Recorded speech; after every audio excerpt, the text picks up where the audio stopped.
You're listening to the REI Deal Finders podcast, where you'll learn actionable steps to help you find your first or next real estate deal. We'll deep dive into current strategies and show you how to become a deal finder in your market today. All right, guys, another Deal Finders podcast coming up. We have a great friend of mine, Steve Trang from Phoenix, Arizona. He's been in this business for a long time. It's like 2005.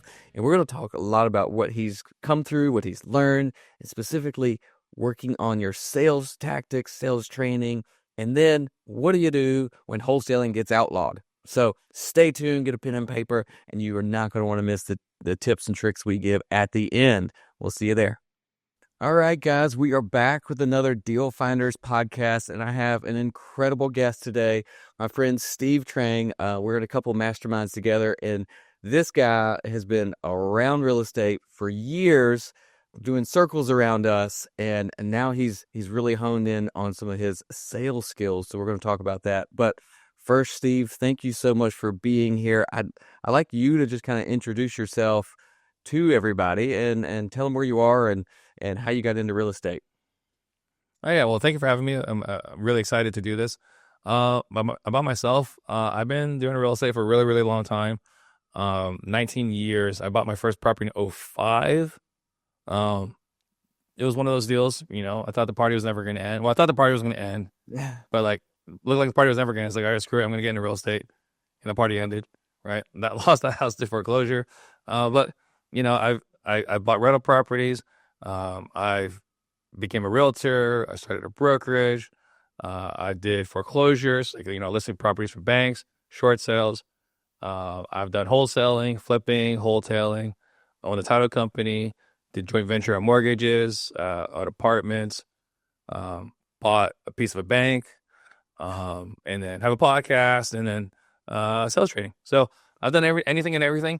It might sound good, but there's also lots of shiny object syndrome. So yeah, that's the thing I'm always battling. Yeah, I love that. One of our deal partners here locally, we partner with people and we coach them through the deals and we do deals together. He actually said that yesterday. It's like this time of year, we've got some things for sale and it's kind of just a slow market. And he said, the only thing I'm focused on is avoiding shiny objects. It's that time of year. The artist, yeah. Yeah, absolutely. So for all you that are listening to this, you can watch us on YouTube as well. And so you can, we'll have some links and things there. But Steve, like I said, you've done a lot. And one of the things that drove me to real estate and then really drives our local meetups and how we help people get started is that the flexibility, the ability for just about everybody to find a space in real estate. You've done a lot of different things. What was that one thing that got you in to actually finding that first deal and buying it? Oh man. So I was a realtor at the time. And like I said, I did foreclosures, right? Listing properties with Fannie Mae, Wells Fargo, Chase Bank of America. But, foreclosures were ending. In 2010, 2011, my number of listings from banks was going down. And I knew I had to change something. Yeah. But I didn't know what, right? And so I hired a coach. And when I hired a coach, his thing was like, you go find people that want to sell their house, right? And it sounds so simple, but he was really good at the marketing component, right? Get good at marketing to find people that want to sell their house. And so I did. And one of the things they talked about was finding motivated sellers through Google pay-per-click, because that was still a relatively new thing in 2011, right? Yeah. And so I started doing it, and I tried finding people that wanted to find out what their house was worth, appraisals, this and that. Because I thought, what would a seller, Google? And those were all trash leads. But the one that was interesting was sell my house. That lead was expensive. And so I started seeing okay, what's up with this? So I Google sell my house, and there's all these cash buyers, right? Really, not, there weren't that many, right? Like Sean Terry was the biggest one. So I was an engineer. And so I figured out how to not only completely copy his website, but also completely copy his all his keyword campaigns, so all his keywords and all his campaigns, right? Because there are tools that you can do. You can reverse search people's campaigns. And so I did all that. And then, so now as a realtor, I'm having success. I'm meeting motivated homeowners. But my offer was your home sold guaranteed or I'll buy it, right? After 120 days, if I can't sell it as your realtor, I'll just buy the house myself. That was my promise. And so I go to these appointments and they always say, well, I want you to buy my house. Like, no. You don't want me to buy your house. Like, look, we listed on MLS. Here's how much money you're going to walk away with. And they're like, no, I want a cash offer today. And I was like, I don't think you understood me. Here, let me just say it again, right? So what we're going to do is we're going to list them. And then they're like, no, give me cash today. And so they bullied me into buying their house. And I did, right? Yeah. And so like I signed a contract. We'll go to my car, pull out a regular realtor purchase contract, sign a contract on the buyer. They're the seller. And I get in my car. I drive home. I call my wife. It's like, hey, so we just bought a house. She's like, what are you talking about? And I call my dad. It's like, Dad, so I just bought a house. Do you have $80,000? Right? Oh. He's like, yeah, I have $80,000. So great, right? So that was the first property we bought, but we weren't wholesaling yet. We were just wholetailing, buying it, cleaning it out, listing on MLS. And we did that. It worked incredibly well. I was overpaying because at the time I was offering 80% because 80% is still a lot of money, right? Yeah, sure. I didn't have any commissions or fees because, I'm the realtor. Yeah. And so 80%, the numbers made sense. I was making money. And then we ran out of money because we bought too many houses because I was highest payer. Yeah. And so at that point in 2014, I meet this guy, Jamil Damji, right? Yeah. And he starts telling me about how to wholesale, and we just started joint venturing. And since then, it's been a fun ride with Jamil. Yeah, that's incredible. So, one of the things that new people, and I know you've done some coaching for some new folks too. So, new people can't get out of their own way, get out of their own head on the fact that sellers and property owners are willing, and more than willing, they forced you to buy it at a discount. And why they needed to sell? Yeah, why would that be? Tell the people that are listening that still have that hang up. Why is that? Yeah, so there's people that need to sell and people that want to sell. If they want to sell, go with a realtor, right? If you need to sell, then that's who you're looking for as a deal finder, right? So here are some people that need to sell. They got a property they're looking to move into. Like they already identified a property and they need the money to buy it, right? Yeah. Death in a family, illness in a family, loss of job, foreclosure, moving to the other side of the country. Those are reasons why someone must sell. And so like the hang up you're talking about, and we deal with this hang up a lot with, new sales guys on our team, or we train a lot of wholesalers across the country, new salespeople on their team. This hang up, I understand because I had this hang up, right? As a realtor, I said the same thing. Oh, you don't understand. I don't think you were listening, right? And so what I realized is that money is the last important thing. So people think price is the most important thing. Money is the most important thing. That's what they generally believe to be true, right? If you survey a lot of people in the sales world, that they'll say that. But prospects generally say it's like the seventh most important thing, right? Survey after survey, price is like the seventh most important thing. Wow. And so then, what are some things that are more important? So think about, for people listening, the house you live in. Do you live in the cheapest house in your city? Odds are you don't, right? You need a certain number of bedrooms, bathrooms, square feet, maybe a garage, proximity to friends, family, school, whatever, right? And then after you looked at all those things, what was the cheapest house that checked all the boxes, right? Or, if you're going car shopping, no one's driving, a Geo Metro from 1998, right? Like you're looking at, okay, I care about the environment, so maybe I get an electric vehicle. I've got, like myself, I can't buy a 2-door car. I've got kids. I take them to school. I need a 4-door car, right? I want reliable, so I want newer. I personally want to go fast, so it's got to be electric, right? Those are all the factors I look at. And then after all those factors are resolved, what's the cheapest price that checks all those boxes? So price, people think is the most important when really is the last important thing, right? So you think a homeowner is like, oh, they want the most amount of money. It's like, no, they need to sell now. They need money in their bank account in 14 days or less.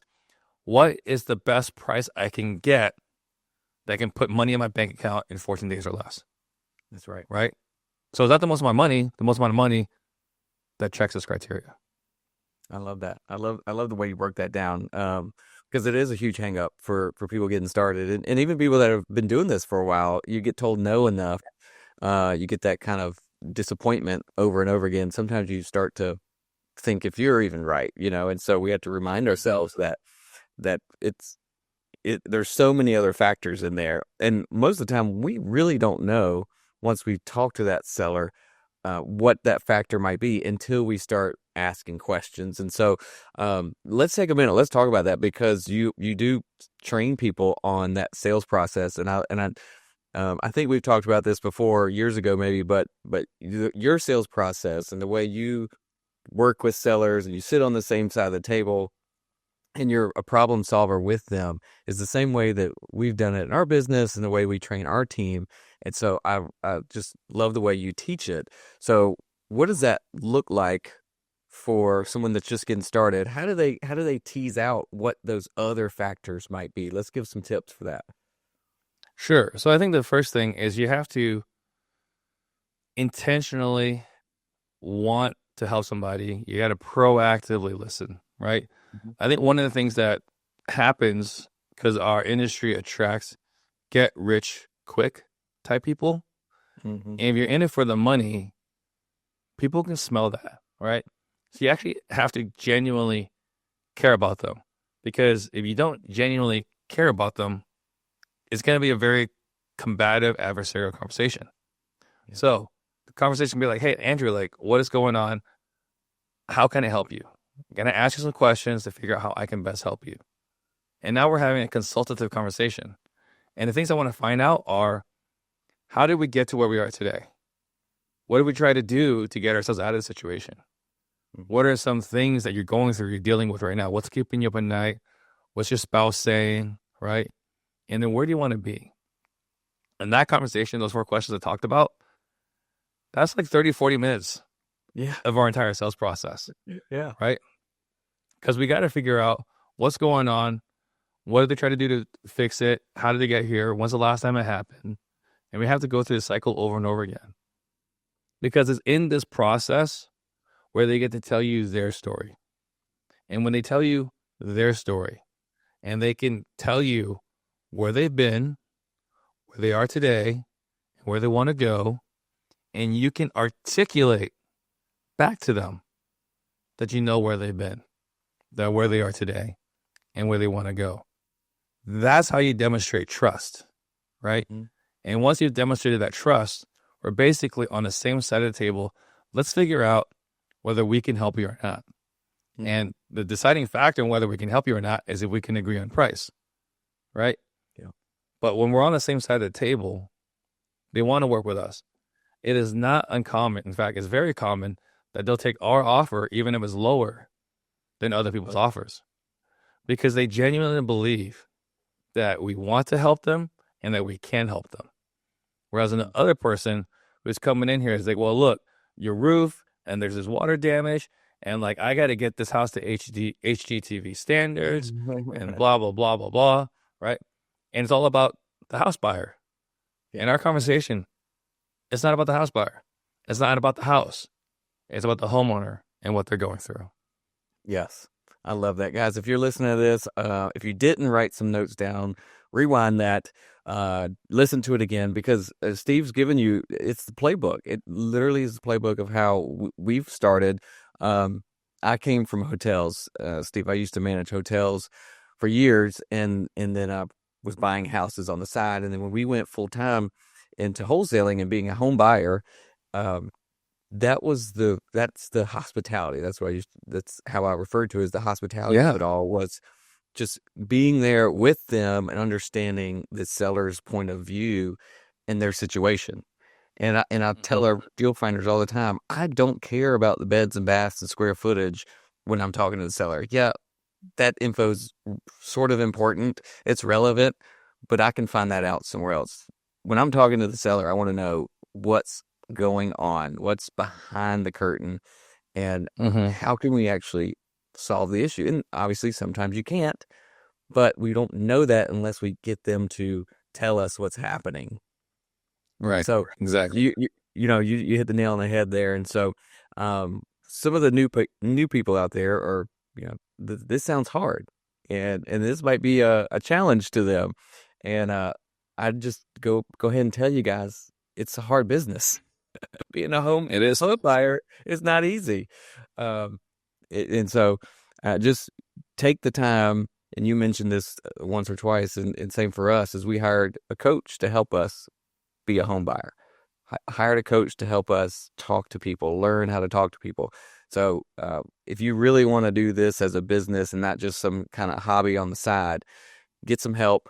Find a local meetup group, get connected there, find a trainer, somebody like Steve or somebody else that's out there that can teach you these steps. And I want to, Steve, we don't have a whole lot of time on this podcast, but we have a really big thing happening in South Carolina. So, Is there something happening in South Carolina? You're all the way in Phoenix, and I'm right here in the hot seat of wholesaling in South Carolina. And so I know you've been in the thick of it, and we could talk a little bit about how people can get around that. But can you give a synopsis of what wholesaling looks like from your perspective in the state of South Carolina? Yeah. So in South Carolina, basically, it appears that the real estate was a department of real estate, right? South Carolina Department of Real Estate Commission. Yeah. Real Estate Commission. There you go. Right. Not so fond of wholesalers, right? And they're not alone. Most Department of Real Estate commissions are not fond of wholesaling. So they've been proactive about it, right? They've been outspoken. They want to change it. And then sometime end of last year, beginning of this year, they proposed some legislation. That legislation got passed and signed, I think, in May. But the legislation that passed had some ambiguity in it because they said assigning is legal, but wholesaling is not. And wholesalers took that as, okay, I can still wholesale.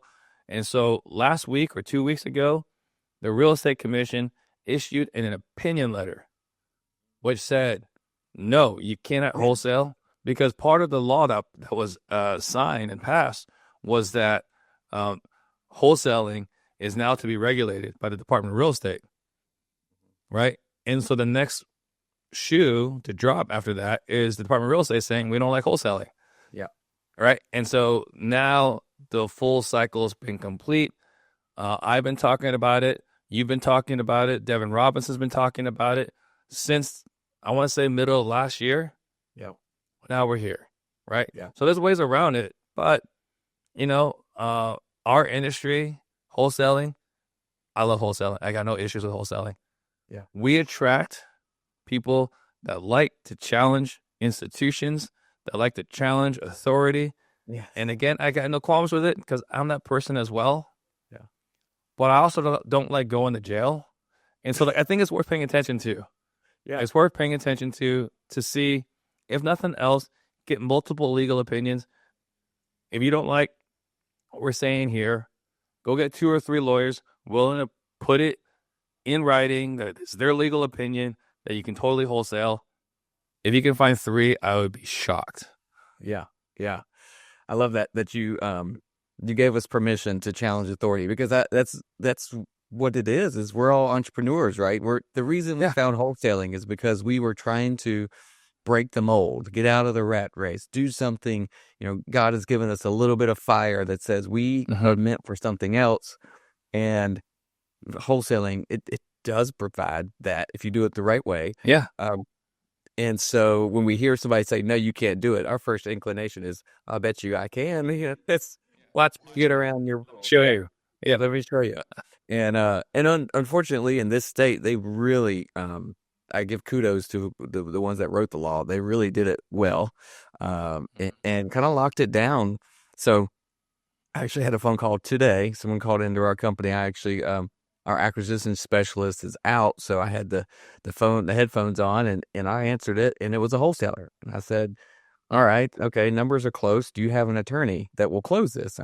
He said, yes, I have an attorney. I said, can you just verify and get back with me on that? Because I don't see how they're going to close it. And so what, for all of you out there, there's the opinion letters online. There's a lot of videos about this online. But basically, the way wholesaling was taught in the way we know it, of locking up a contract, assigning it to a new end buyer, and making a fee in that transaction, that's not going to work anymore. So there's a few ways that professional home buyers can still do this business. If you've been around for a while, like our company, we pivoted. We knew this was coming about 2.5 years ago. So we pivoted and we started closing on everything and then listing it. But, that takes money, takes connections, takes a lot of coordination. We have a team of people that helps do that. But what can other people do if they're newer and don't really have all that, the system set up, the access to the capital yet? Is there anything that they could do to still go be a deal finder, still find sellers and get to the buyers at a lower cost? Yeah, so that's where installment method came in, right? So, number one, first and foremost, if you have capital, access to capital, that's the best, right? That's the best way to go. It's foolproof. Nothing could go wrong, but it's a lot less likely to go wrong, right? Right. You're not going to be dealing with someone who doesn't understand what you're doing here. Yeah. The second option is the installment method, which I think is incredible. Truth be told, I was doing that before I talked to Devin about it. They're doing it better than how I was doing it, right? And so basically what I did was I did an agreement for sale, right? And then with the ability to market it. And so the installment method, basically what it does is it allows you to get your name on title, not the deed. But with the title, right, you have equitable ownership, not equitable interest, right? Owner assignee is generally treated as equitable interest, generally, not across all 50 states, but generally. Being on title gives you equitable ownership. Equitable ownership is what allows you now to market the property. Now, I mentioned I used to own a real estate brokerage, right? I went to real estate school. Until last year, right? So from 2007 when I got licensed until 2023, deed, title, for all intents and purposes, basically the same thing, right? Yeah. There's no difference. With an installment method, the difference matters. I had to go back and relearn the stuff I learned in real estate school back in 2007, right? Yeah. So you got the chain of title, and chain of title is like, who is on the deed and what are all the judgments, liens, assessment, this and that, right? Easements, like does your cable company have the right to access your backyard, right? Yeah. Power lines over your backyard, HOA, all these other things, right? All the CC&Rs or the covenants or restrictions related to your property. Mm-hmm. Well, part of that is the installment sale that we're recording on the title, but we're not on a deed, and that's where everyone gets hung up on, right? Like if you want to do a deed transfer, do a regular transaction, do a sub to or whatever. We're not on the deed, we're on the title, but we have the ability to market the property because we actually have equitable ownership. That's what keeps us out of trouble. Yeah. A lot of these states that are passing these regulations and rules and laws and so on, what they're cutting, how they're affecting the wholesaler is not saying wholesaling is illegal. How they're hurting the wholesalers is saying you're not allowed to market. And this is where the realtors and wholesalers are butting heads, right? Realtors hate wholesalers because they market properties, right? So, and I've been doing this a long time. I had a brokerage. We had a bunch of wholesalers in my brokerage that were licensed realtors as well. What we always said was we're marketing the contract, right? Which was above board. You could do that with equitable interest ownership depending on the state. Yeah. Where South Carolina is hurting wholesaling, and a lot of other states are following suit, is you can't market the contract either, right? Because if you're marketing the contract, you can't include pictures. You can't include descriptions, right? You can't even the address is kind of questionable. You're just marketing a contract, right? Yep. So, yeah, but the easiest way to get around this installment method, you buy a property, a couple $1,000 out of pocket. You're on the title now. Seller cannot go around you. Seller cannot change their mind, right? You can't get snaked by another wholesaler where I like it. I wish I was able to do this. I wish I was doing it much, much earlier. I just didn't know about it back then. Yeah. Because now with installment method, you don't need to follow memorandums. You don't need to sue for specific performance. You're on title. Yeah. They can't go do anything else to get you out of the deal. Yes.